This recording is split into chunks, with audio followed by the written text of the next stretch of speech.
Hello and welcome to Krackpots We Met Downstairs, brought to you by Krackpots Comedy Club in Massillon, Ohio, with special thanks to Funny Noise Bookings in Massillon, Ohio, and shout out to Dindamo's Unique Chocolates, which can be found at Krackpots Comedy Club in Massillon, Ohio. I am your host, Rebecca Merkulin, and today I am with Rich Carucci from Jersey. Rich, Yeah. say hello to the people. Hey, just got in. 7-hour ride. Not bad. No traffic. Nice.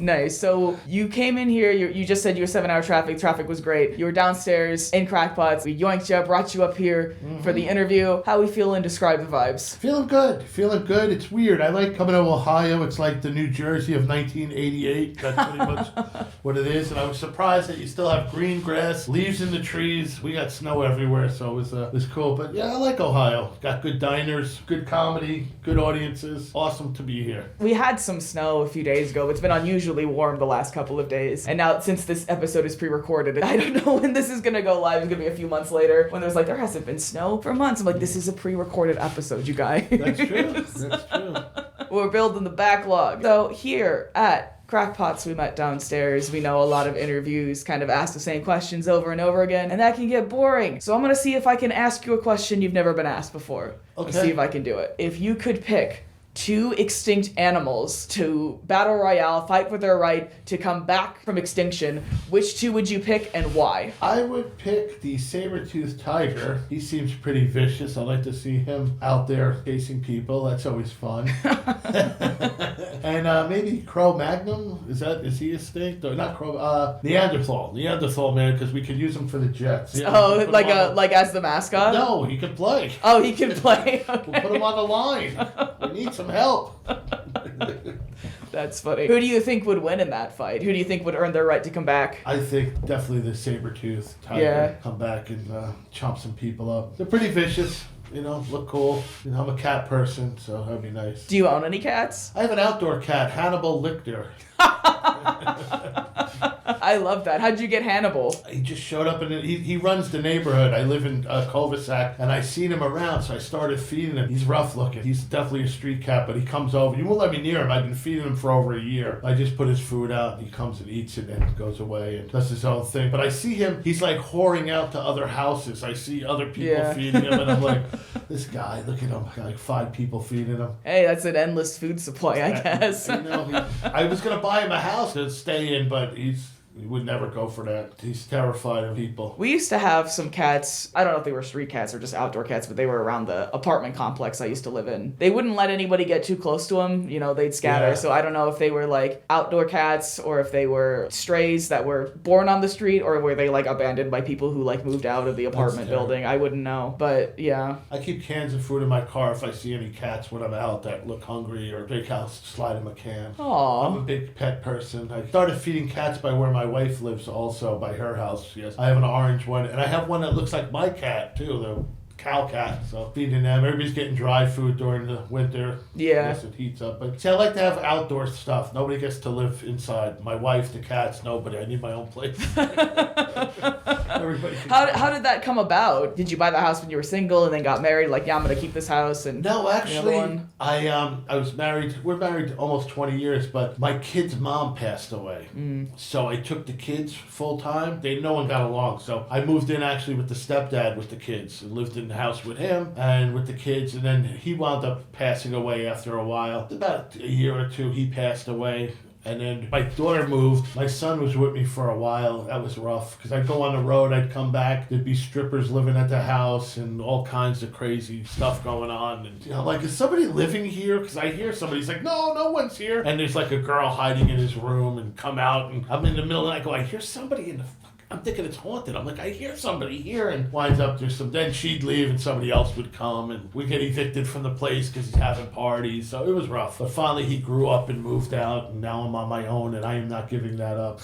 I got a studio apartment. Told my wife, let's just. We're married enough. Let's keep it like this. I do not blame you, man. I don't blame you. If I came home from the road and there was always random people running around my house, like, no, I wouldn't.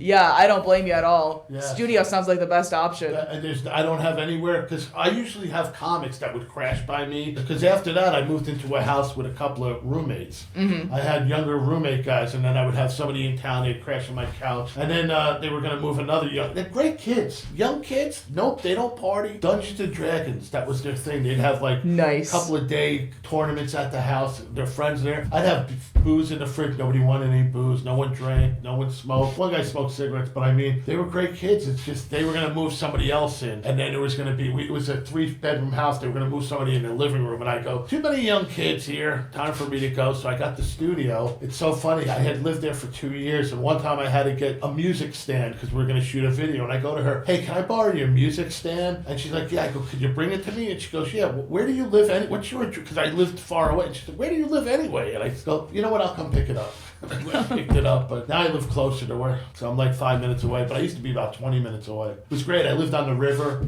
and whenever there was a heavy rain, it would flood right up to my window and none of the water would come in the house, but it would come right up to my window, the river, and I'd be like, they come outside, the news is all in front of the house, and they're like, how is it in there? I go, oh, we're dry. No water in our house. I go, but if you live on the river, you're going to get wet. I like that place. I had 2 outdoor cats there. What a feat of engineering. Wow, I'm impressed. We had these French drains in the basement that just, all the houses around us would constantly get flooded. We just got lucky. Wow. And we didn't have anything of value either. For other people, everything's getting ruined. We're like, my comic book collection, not even getting wet. That's all I had at the time. Yeah, no, I've had some interesting places I lived. The one I'm at now is good. There's not even a window. I'm in this like bunker. It's twice the size of this room maybe. And the funny thing is I only get internet on one end of it. If I walk to the other side of the apartment and nothing works. If I want to take a phone call, I have to go in my car because the phone doesn't work in the house. So my neighbors must think I'm like some mob guy or something, because every time I get a phone call, I got to go out and start the truck, and I sit in the truck and talk on the phone. I live around neighbors that are always at the window. I said, what do these people think that I'm doing here? You know? It's wild. Do you talk to your neighbors at all? Have you ever had like... I have one neighbor that I talk to. My landlord, she's an older Italian woman, so she's like a terror to the neighborhood, so no one really likes her because they're always arguing. She's always calling this town on this one and somebody on that one. So she used to give me a lot of grief, and then I told her, listen, I go, you gotta understand, I like my privacy, I like my quiet. If I wanted to hear nagging, I would live with my wife. If I'm gonna stay here, you're gonna have to calm down. So, but I talked to one neighbor, he hates her, Malcolm, nice guy. Him and his son, who looks like a bodybuilder, lives there. Nice people, but they can't stand my landlord. And I go, listen, they go, are you related? No, I just fucking rent here. I'm hardly ever here. I'm like, I'm not her relative. I don't care if you don't like her. I'm not too swift on her either. The rent's cheap. It's like, $1,100 for an apartment. That includes the cable and the heat and everything. I'm like, yeah, I might stay here for $1,100. Why not? I'm hardly ever there because I'm always on the road, or I work a part-time job. I'm a partner in a club in Pennsylvania. So I got to go run that club, so I'm hardly ever home. I'm the best tenant because never have anyone over, and I'm hardly ever there. And I don't smoke in the apartment or anything like that. I'll sit there and drink vodka and beer and watch Bigfoot stuff. That's pretty much what I do. What is it? Finding Bigfoot? Finding Bigfoot, paranormal. I'm infatuated with that. I like to watch all that stuff. I mean, I don't believe in him. Like I said, I'll believe him when black people start talking about seeing him, because it's always some white people that go, I've seen Bigfoot. You're like, dude, you look like you've seen a lot of stuff. Just how am I going to believe you? Probably an Italian guy you saw and you think it's Bigfoot. Oh, no. Oh, no. Dang. So were you always interested in like the paranormal stuff, or was that like another thing? Yeah. Oh, yeah. No, absolutely. I'm into the ghost stuff. I was in a TV show that we almost sold to the Travel Channel called Roast the Ghost. That's the name of it. And what we did is we go in with a paranormal team into a documented haunted place, and they know the history of it. We had a girl that would get all the information, and we'd go to the gore room instead of the war room, and she'd give us all printouts to go, okay, this is who owned the property. This person supposedly haunts it, this one and this one. So we had Staten Island Paranormal. They came with us, and we had all the meters and everything and the recording. We'd go in and do a sweep of the place and check it all out, and then we'd go in at night. We'd go back in, and we would write roast jokes like you would roast somebody, and we would roast the spirits and see what kind of reactions we get. And then we go back and go over all the stuff. Matter of fact, we're going to Miami in February to try to sell it again. What was the best roast you guys had? Oh man, there's this place called the Chrysler Mansion in Staten Island, and the guy had fireproof brick. That was how he made his money, fireproof. And he had a mansion there, and then he built 2 other mansions for his sons, identical ones. And it's funny because there's only 1 mansion left. The other 2 burnt down. I guess they didn't use the fireproof bricks or something. Oh no! But like tragedy, like the one son shot himself there. And, oh no! Oh yeah, terrible shit. But that was cool. We picked up some cool stuff, and how hair on my neck. That place freaked me out. Usually I don't get freaked out. We have people sneaking us in condemned places in the night, like security guards. We pay them, they would let us go in. So we were all over for a couple of years, going everywhere. And then the pandemic hit, stopped everything cold because we were supposed to make the pilot, and then we did a scissor reel because you don't do pilots anymore really, you do like a scissor reel. But we almost sold it 3 times. 3 different crews from the Travel Channel came in, and then they never tell you if they're not going to do it, they just stop contacting you. That's pretty much how it goes. And then another team would hit us up months later, hey, we're working for Travel Channel now, we love the idea. And I'm like, great. And then the 3rd time we're like, this is definitely going to happen. And then the pandemic hit, and that was it. We were like, yeah, dead in the water. I'm into that. My mother would have like a fortune teller friend come over, and they would people from the neighborhood would come, and she would do seances and all stuff. And I'd be terrified. I was a kid. I was like in the room hiding, and then I just started digging it. So that's all I watch: sports and paranormal stuff. Cryptic. Forget all the other shit on TV. You go nuts if you watch the news and stuff like that. I'm like, paranormal things from above, and all kind of action aliens. That's all right. I'm used to that one. Got boring. I like these ones where the guy's showing you a video. You're like, come on, man, that's a guy in a suit. He's like, this is my video I filmed from my yard. It's like, dude, come on. And yeah. It's just funny, too, that when they interview these people, they jump right to it. It's like, it's a ghost. It's a ghost. And I'm like, my wife told me one time how her place was haunted. She goes, I hear it at night. She goes, I could hear it at night moving stuff around in the cabinets. And I go, okay, sure. I got to listen to it. It's like, oh, yeah, great. There's a ghost here. Right. It wound up being mice. One day she saw it, and she was more terrified of the mice than the ghost. She was like, there's a mouse.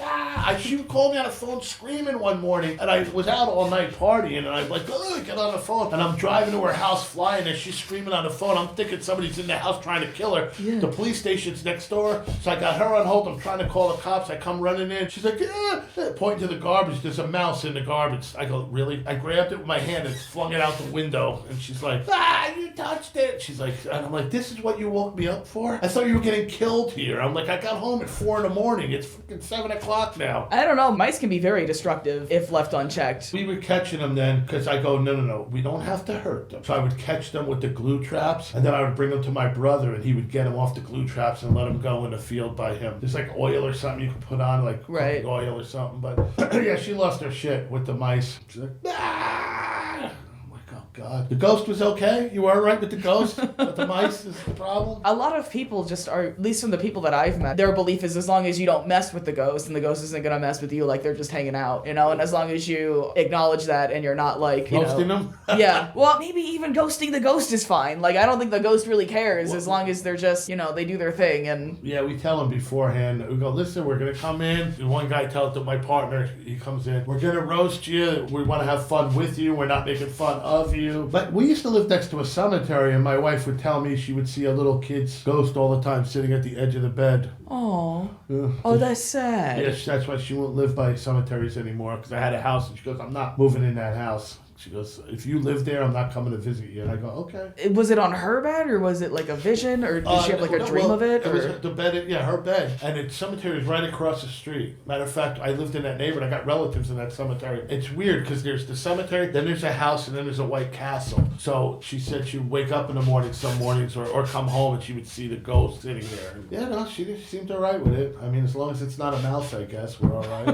I go, what if it's a ghost of a mouse? Is that good? But yeah. No, she would see them. She won't let me move by a cemetery. I used to do a lot of stuff, like I'll do tours of cemeteries. Like we went to New Orleans. That was the one thing I wanted to do, the ghost tour, the cemeteries. And I used to walk through all the cemeteries. They're nice because all the vegetation there is stuff that was everywhere and it's not touched in there. So now you have houses. So this is what it would have looked like if you didn't build the houses, nice trees and bushes. But yeah, Yeah, I'm into all that paranormal stuff. It intrigues me. I definitely believe in ghosts. Not too sure about Bigfoot and all that stuff, but definitely ghosts. Well, some people think that this second floor is haunted. I would talk to Chris. I can't speak for him, obviously. I don't own the building, but I would talk to Chris and see maybe if he's okay with it. You might be able to do something up here for your episodes. Absolutely. For a ghost show. That's why I was thinking when I saw those, they look like church pews. And I'm like, wow, I wonder if this is haunted up here. Some people believe so. I haven't had too many issues up here. Like, I didn't have anyone bother me, any paranormal stuff happening, but some people claim Trevor, he's one of the regular comics here. Like, in his episode, he's like, it's haunted! We're haunted up here! So, it might be, yeah. I don't know, but if you want to, I would talk to Chris and see maybe he'll let you come up here for an episode of your ghost show. That'd be cool. I had to have people, they go, hey, my friend's house is haunted. Can you guys come by? I go, no. Those are the Ghostbusters. We're the Ghost Roasters. Like, we're not going to be able to get rid of the ghost. Yeah. There's a good chance we might piss them off. So,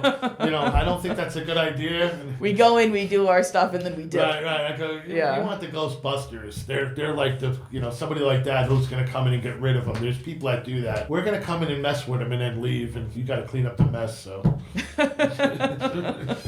Dang. Yeah, no, it's cool. It's cool. And the one guy that comes with us, Frank, he has all this, just the stuff that he has, the technology. He's showing one day this thing is dancing like I'm dancing in a basement, kidding around. We're in this haunted place. He's like, look. And right next to me is a stick figure dancing next to me. And I'm like, oh my God. Yeah, he's like, there's one dancing with you now. Wow. Yeah, he's like our nerd guy, Frank. That's, wow. Oh, he's got all kind of haunted stuff. His wife gets freaked out. She's like, don't bring any more of this shit in the house. He's like got haunted dolls and stuff that he's acquired over the years. He's really into it. He's like bringing stuff home. I don't think that's a good idea. No. I'm gonna be honest. Even if you don't believe it's haunted, it's just like an old doll. But even like old dolls creep me out. Haunted or otherwise. Like those porcelain dolls, like they're not for me. I don't know. Well, we found one when we were in one place. It was an old insane asylum, and we got into the one basement. It was all condemned and everything. There was it looks like the devil symbol. Pentagram, yeah. And there was a doll of a baby in the middle of an old doll. Oh, he took it home. I'm like, dude, I don't know about taking that. Yeah, I go, it's like somebody who's doing some kind of ritualistic stuff to it. He's like, oh, I'm gonna take this home. And his wife was flipping out because she's like, enough of this stuff in the house. I agree with his wife. Yeah, I agree with the wife. She's like South American, so she really is embedded in her culture. She's like, no, they're gonna come here. But even if you don't believe in ghosts, and that's the site that you saw, and even if you're not like a paranormal person, you saw that, like, I'm not touching anything. Like, even if you don't believe in the paranormal side, and it's just a doll inside a pentagram, and you don't believe that they have anything else, it's like somebody in this room was having a very, very hard time, was extremely disturbed, and yep. I don't know. I don't see why that would be. I don't mess with it. I don't see why you would take something like that. That doesn't make any sense to me. It's got a whole basement full of that stuff. That's crazy to me. I mean, I don't want to, like, even the voodoo stuff, when I went to New Orleans, I checked that out. Like, I don't want to piss anybody off. Like, maybe that is real. I don't know. I don't believe in it necessarily, but... If you believe in it, you don't want to mess with anybody. You don't want to get that thrown back at you. Yeah. And even if you don't believe in it, you still don't want to mess with anybody because that's rude. That's disrespectful. You still want to be... find out it's real by, oh my God, that shit was real. Yeah, like, you want to be, you don't want to be disrespectful to the people that you're visiting. You know what I mean? We would bring an empath with us too, and she would do something for us. I would have stuff in my pockets to protect me. And when you leave, you have to leave walking backwards so it doesn't follow you. You have to like back out of a place. That's one of the things too. Oh yeah, we'd have her with us. She was like our security. She was on the Real Housewives of New Jersey and everything, the empath, and she would go, all right, I'm getting a reading in the spirit here, and they're all there laughing, and then she's like, oh, there's a bad omen there, we gotta leave, and we'd be like, let's get out of here. Yeah, we're like, all right, whatever she says. I'm not gonna mess around. Wow. Yeah, no, it was cool. We did it for a couple of years, and then my partner moved to Florida, so we weren't able to do the active in the places anymore. Now we're hoping to sell it, and then we'll all get back together to do it again. I hope you sell it too. You've been working really hard on this to make this happen. Yeah, no, it was a great. And that's how you make things happen. You just keep pushing. Yeah. We're flying to Miami. They have a convention every year where people come and you sell your sitcoms and stuff. We can't afford the money to buy a table, so we got a list of people who are going to be there from a program director from Canada that we know, and we sent out emails, and we're staying around the corner, and we're setting up meetings in the lobby of the hotel where they're having it at. Okay. I'm flying there in February, the first week, to try to sell it. We'll see.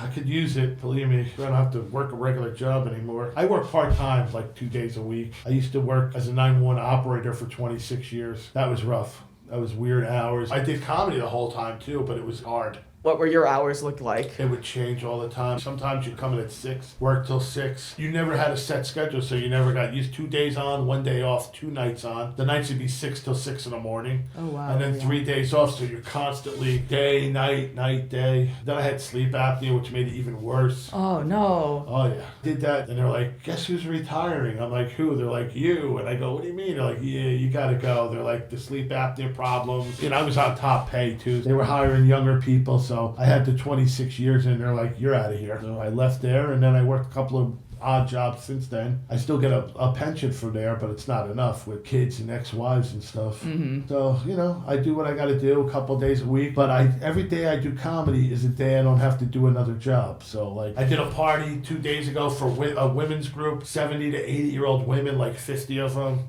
during the day. Nice.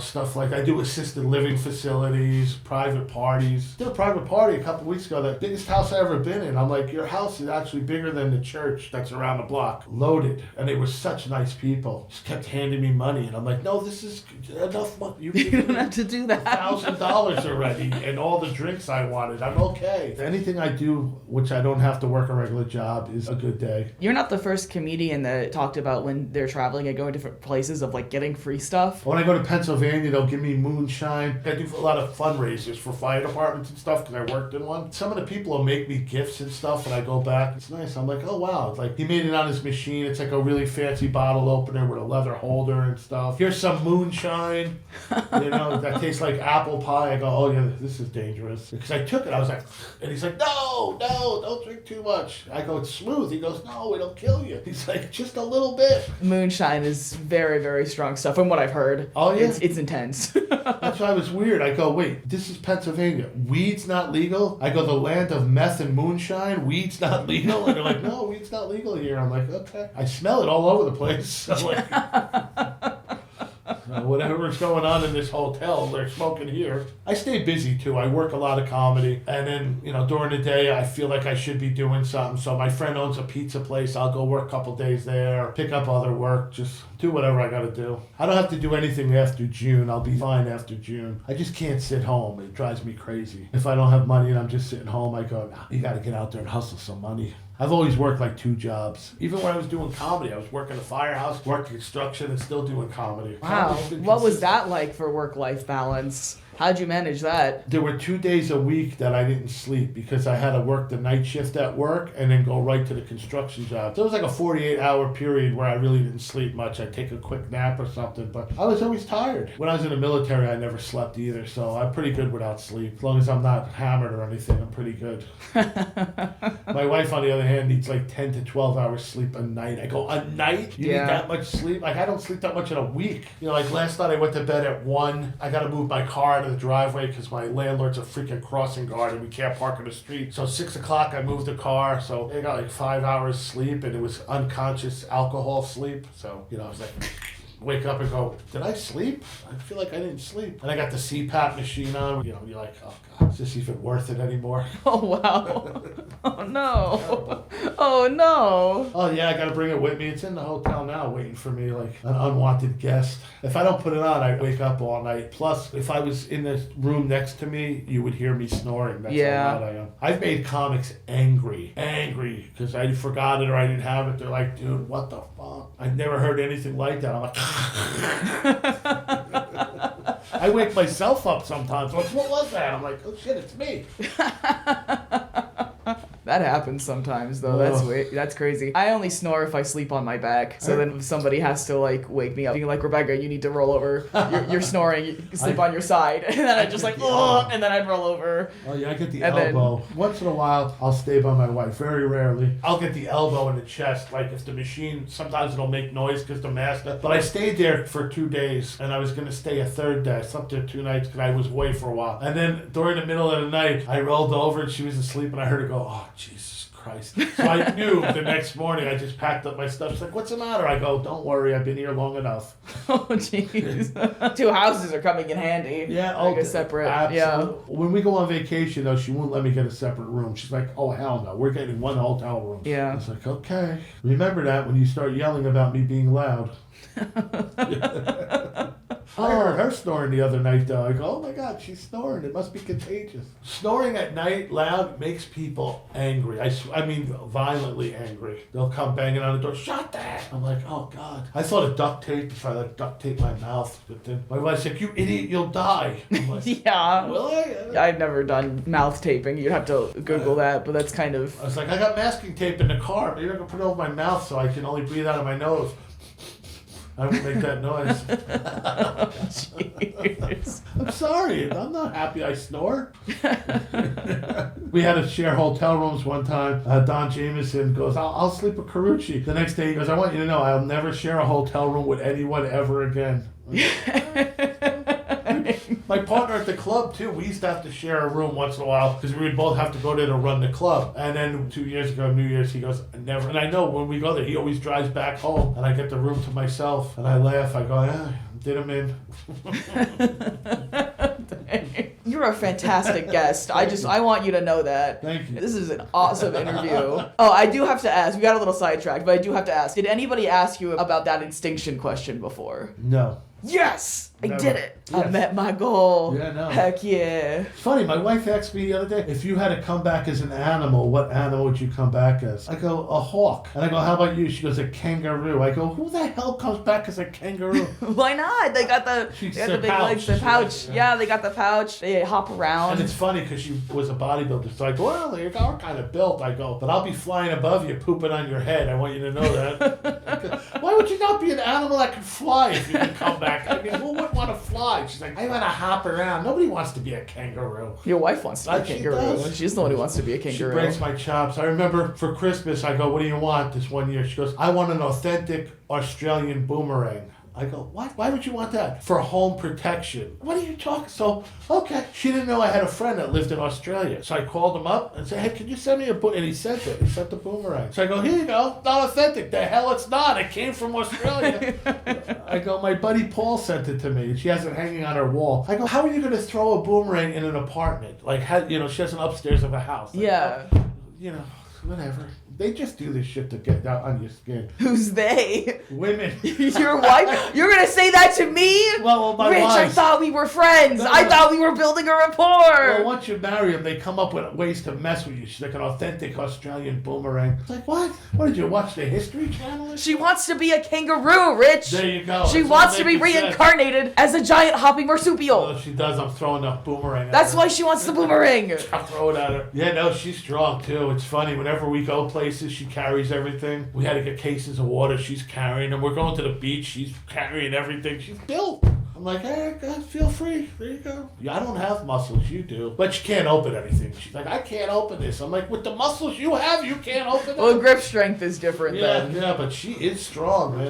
My friends are like, you're going to let her carry everything? Let her. She wants to. I go, besides, I can't. I got broken shoulders. I got a new hip. I can't do anything. I go, she's the bodybuilder. She goes every morning. There's a hurricane out there playing, don't leave your house. She's at the gym. She calls the gym. Someone answers. She hangs up. I go, that could have been the only person that they might have needed help because everything's flooded and you hung up on them. She goes, I just want to make sure somebody's there because I'm going. Get in the car and drive there and have a workout. She's out of her mind. Won't miss a day. If she was going to come with me here, she already knows where the gym is because she came here with me one other time and she's like, you're coming to the gym with me. I go, you're out of your mind. Here's the car keys. Go knock yourself out. I'm not going to the gym. I was drinking till 2 a.m. Oh, no. Oh, no. That's another reason I can't live with her. I'm a night person. She's an early morning person. Yeah. She gets up, burns incense. She's doing like stretching and all this stuff. And I'm in the bed going, trying to get the hangover cured. Yeah, that was me last night. I wasn't going to drink. I went to do an open mic. Next thing you know, 2 pitchers. Now I'm drinking whiskey.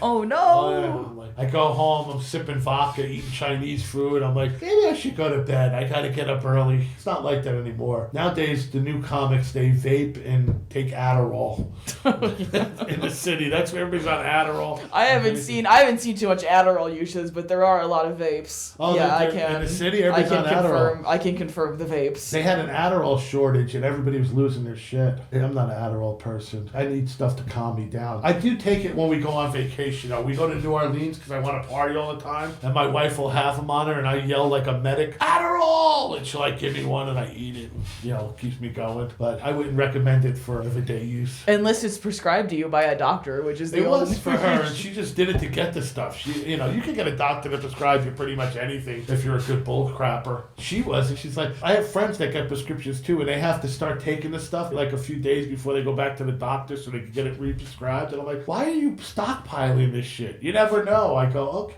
no problem. That expires after a while. You think?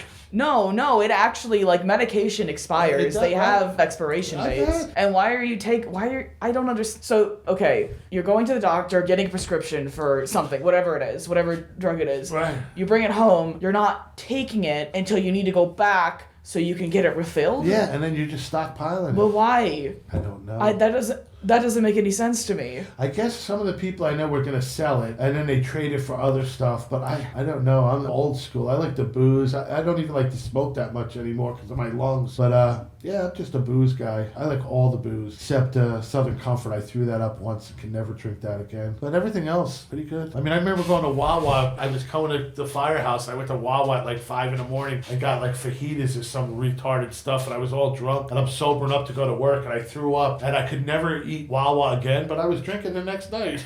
It's like it was the fajita that got me sick, not the 72 freaking drinks I had. So yeah. Richard. I'm 62. How much more do I have? I gotta enjoy it. Absolutely. So my life. I'm not like you. No shit. You're one of the newer people. They don't make them like us anymore. She's like 40. You're built different. You're just built different. Listen, when I started doing comedy, you could smoke in the club. There were drugs everywhere. People would pay you with drugs sometimes. Everybody was drunk. Nowadays you go, no one's drinking. No one's doing anything. They got pads. They're writing stuff down. I'm like, this is how you get successful, I guess. You gotta like put in time. Back when we were just like, you gotta outlive everybody and then you'll get all the work.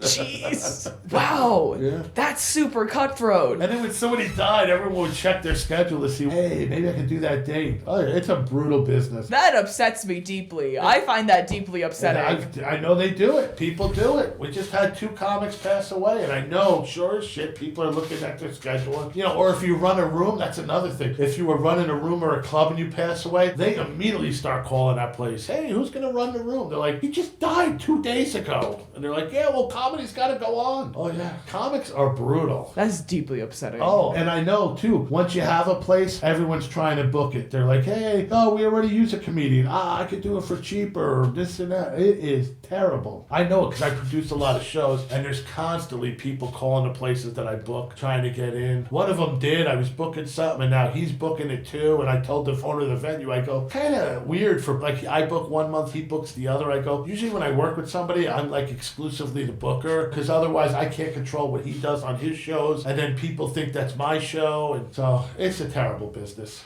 It is. The producing part. I know Chris knows. He knows much more than I do. Plus you got to deal with all these internet people now that, if you don't book them at your club, they start busting your chops and they start talking crap about your club. And it's like, no, I just don't book you because it doesn't work here, whatever you do. Every club has their own, personality and their own audience and, collective, vibe. Yeah. Just because you don't get booked at one specific club doesn't mean that you're a bad comic. It just means maybe you weren't the right fit for that particular audience. Absolutely. See, we're in a holiday inn, so we're like a corporate thing, so we can't have anybody saying some of the. We even had a African American comic dropping the N-bomb. We're like, hey, wait, listen, this is a corporate place. We can't have any kind of. So we gotta watch. That's why one of us has to be there, because when you're not there, the comics won't behave. So either me or my partner are usually there to make sure that it runs right and that nobody does anything stupid. Because they will. Comics will ruin it. They'll do it. You'll tell them, don't do this, don't do that, don't do this. They'll do exactly what you tell them not to do. Well, I don't know if that's a comic thing or if that's just a human thing. It's definitely I've met plenty of people who are not comics who could not follow basic instructions. Yeah. So I don't know if that's definitely the comics do it. You go, why did you do that? Well, you told me I couldn't, and I got into comedy to do what I want. Yeah, okay. You never play in here again. I've been on so many different sides because as a performer, then I worked in clubs in the city, and that's another thing. Every club in the city has its own group of people. It has its own, these guys are the home people at this club. They all have their own cliques. I'll be in the Village, and that's like tourist, and then you go to another club which are New Yorkers. It's different stuff. You'll have to know what works where. Because all over Manhattan is different, and there's clubs everywhere. You'll be on a block, there's 5 clubs on that block in the Village. You're like, okay. And then you can't do this club if you want to do this club because this guy will get mad at you and stuff like that. So it's ridiculous. Can't do my club in Pennsylvania if you do the club in Harrisburg because they banned their people from working my club. I have no rules like that. I just, nothing violent, nothing offensive, and nothing racist. Right. But, comics will come in and try to push the envelope. This has been a very diverse interview. Yeah. We covered a lot of topics here, man. We did. That's awesome. Well, I think it's about time to wrap up the episode. We've been talking shop for a while. Let's say one positive thing. We'll end on good vibes. End on good vibes. Yeah. Well, I think this year is going to be good. I think with all the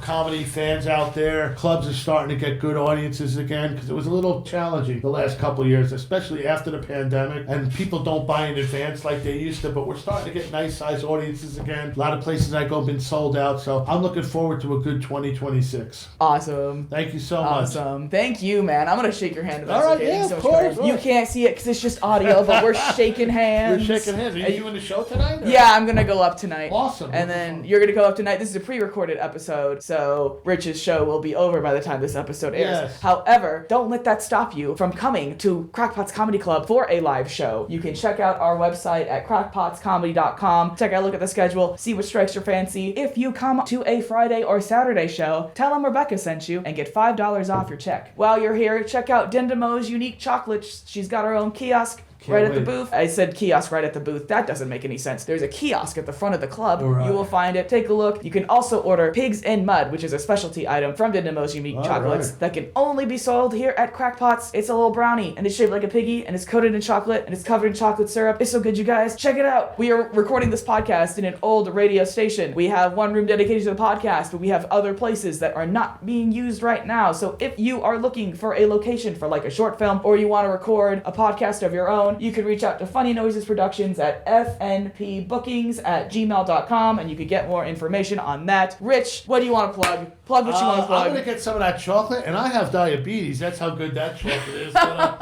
it's richcarucci.com. I've been banned from Facebook, so now I'm Sebastian Rich on Facebook. I got a 6-month ban, my 5th one. And come check me out live. You got to see me live. And check out my clips. Rich Carucci. Just Google it. And don't worry about the warrants. That's not me. No, I'm just kidding. Oh, no. So the warrants are you, or there are no warrants? I'm just kidding. There are no warrants? No, okay, no just to warrants. clarify, No, Rich does not have any warrants. That I know. You want to know? Because when you said, oh, the warrants aren't me, I'm just kidding. I thought you meant like the warrants were you, but there are no warrants. No, okay. Not yet, but the night's early. Oh, no. Oh, no. Alrighty, well, thank you guys so much for tuning into Krackpots We Met Downstairs. It's going to be a great show tonight, I think. Rich is going to be great on stage. That's the outro. See you next time. Bye.